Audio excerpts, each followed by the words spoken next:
째깍째깍입니다. 째깍째깍하고 옆에 폭탄이 지금 그려져 있어요. 같이 볼까요?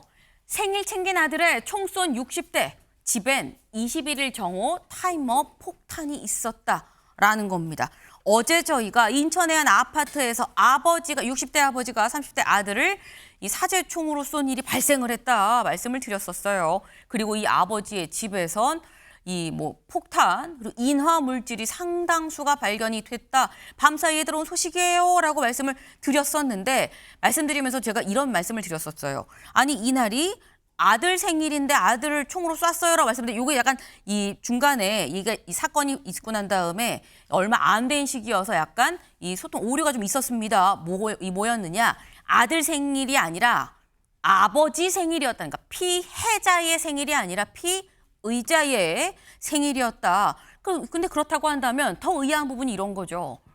아버지가 자기 생일상을 차려준 아들을 총으로 쐈다라는 얘기가 되는 건데 일단 이 부분부터 가장 충격적인 건 타이머 폭탄입니다. 타이머 폭탄, 시한 폭탄을 지금 얘기를 하는 거죠. 집에 21일 정오, 이튿날 낮 12시에 터지도록 설계가 된 시한폭탄이 째깍째깍 돌아가고 있었다라는 겁니다. 형사과장 얘기 잠깐 들어보고 오시죠.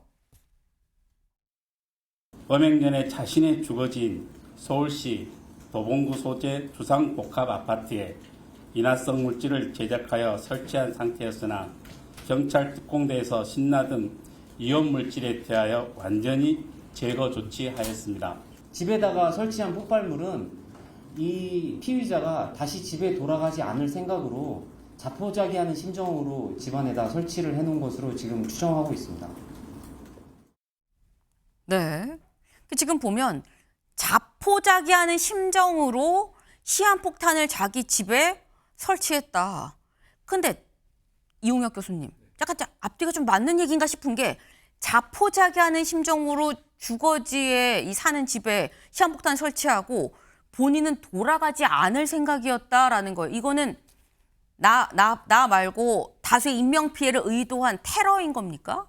큰 틀에서 보게 된다면 저는 이 범죄를 네. 복수의 결과물이 아닌가라고 추정을 하는데요. 아들에 대한 복수 결과물. 1차 행위가 바로 가정 불화에 의한 일정한 복수의 형태. 네. 그것이 아들로 향한 것이 아닌가 생각이 되고 지금 일단 질문에 초점을 맞추면 네. 2차의 복수의 형태가 자기 집에 설치한 여러 형태의 방화. 네. 그것도 대형 방화를 꾀한 거죠. 지금 폭탄이라고 나오지만 구체적으로 보게 되면 방화입니다. 네. 즉 방화에 대한 그래서 경찰도 방화 예비죄를 지금 적용을 했는데 그 신나통 15개 네. 그리고 이 15개를 집안에 9곳에 배치를 한 거죠. 거실과 또 주거지 핵심 장소에 네. 그리고 이걸 기폭되는 타이머를 다 연결을 했고 그래서 이게 동시에 이게 그 발화가 되면 네. 아주 엄청난 불이 생기는 거죠. 사실 이게 다 9개가 터진다 그러면 아파트 한 동, 옆 동까지도 다 영향이 있는 거 아닙니까? 그렇죠. 이게 방화인데요. 근데 불과 관계된 것은 우리가 크게 보면 세 가지가 추정이 됩니다. 네. 첫 번째는 증거를 완전히 인멸하기 위한 경우. 또 두 번째는 사실상 방화광이 있거든요. 불 보는 거를 좋아하는 범죄자들이 있습니다. 네. 그리고 이제 세 번째는 복수입니다. 즉 불이 활활 타오르는 걸 보면서 자신의 감정을 카타르시스적으로 해소하려고 하는 것. 이렇게 봤을 때 저는 세 번째 가능성이 높다. 즉 복수라고 하는 즉 방화의 대형 화재를 일으키려고 하는.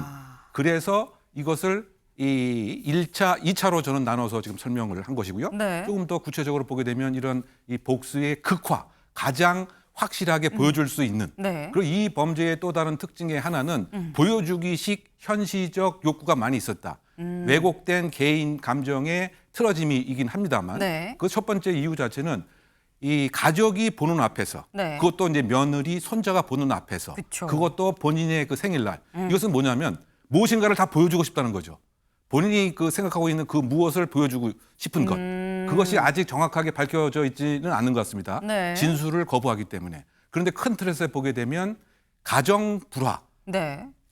본인이 겪고 있을 때는 무엇인가 이것을 알려야 되겠다라고 하는 그래서 이 아들에게 사실상은 직접적인 공격 행위를 많은 사람이 보는 앞에서 했을 가능성이 이제 크다. 근데 사실 여기서 또 드는 의문이 이런 게 있어요. 왜 그렇다고 한다면 아들은 사제총으로 쏘고 아들 집에 폭탄을 터트리면 되는 건데 굳이 시한폭탄으로 저 멀리 떨어진 서울 쌍문동에 터트리고 아들 집은 인천 송도인데 왜 그런 것이냐. 아들 집에서 터트리면 다 해결되는 거 아니야? 라고 생각을 할 수 있거든요. 그것이 이제 우리가 그 테러범의 심리를 보게 되면 네. 일반적으로 우리가 그 유럽에서 발생하는 테러 또는 미국에서 테러의 특성이 한 곳을 공격하지가 않죠. 1차, 2차로 나눠서 합니다. 즉 이것은 동일한 이 어떤 범죄 성향의 발현인 거죠. 네. 다만 더 정교하고 치밀한 것이고 또 자신의 집에 이와 같은 방화 물질을 보인 것은 더군다나 타이머를 이렇게 설치한 것은 내가 잡히든 안 잡히든 네. 어쨌든 간에 이것이 이 세상에 아주 그 극적인 상태로 알려줄 수 있다라고 하는 이런 것까지 저는 정교하게 그 계획을 했다. 바꿔 얘기하면은 이 한 번에 끝나는 것이 아니고 정말 아들에게 대한 일방적인 공격만을 했다고 한다면 굳이 자기 생일날 많은 가족이 보는 앞에 살 필요가 없죠.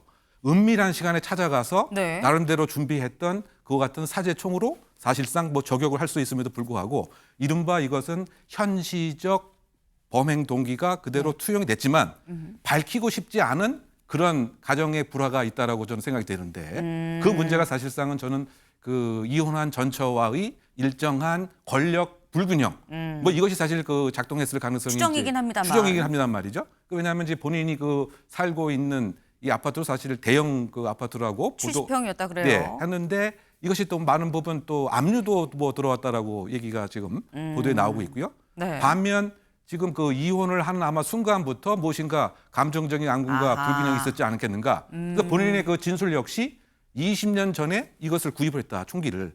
그때부터 문제가 있었다. 이것도 다 연결되는 얘기가 아닌가 추정해 봅니다.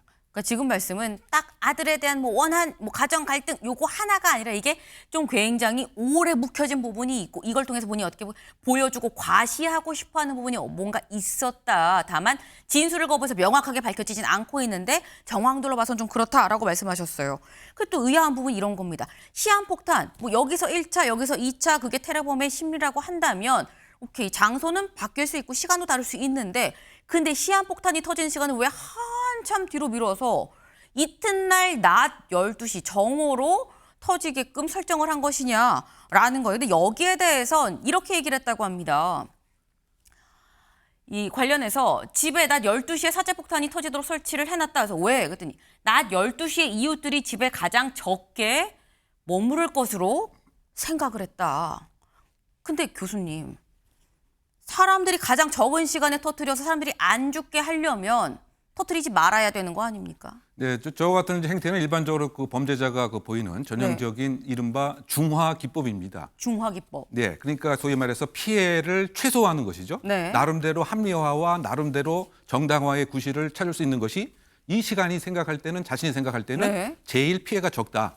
그리고 어떻게 본다면 이 앞뒤가 안 맞는 얘기일 수 있지만 일반적으로 그 범행을 하고 난 범죄자들이 자신의 행위를 나름대로 합리화하고 피해를 최소화, 축소화하려고 하는 즉 중화, 즉 바꿔 얘기하면 물타기 같은 얘기라고 우리가 시중에 살 수가 있는데요. 그런 모습이 이제 그대로 드러난 것이고 네. 또 중요한 것은 지금 시간이 충분할 수도 있고 적을 수도 있는 겁니다. 네. 근데 핵심은 이 여러 가지 행태를 보게 되면 검거를 당하지 않으려고 했고 계속 뭐 도주를 하려고 도주도 했죠. 했었고 경찰에 대한 방법으로. 저항도 했고 또 진술에 의하면 하남 쪽으로 결국 도주를 하려고 했다. 이것은 뭐냐면 보고 싶었던 거죠. 이와 같은 폭발 자체를, 아하. 또 방화 자체를.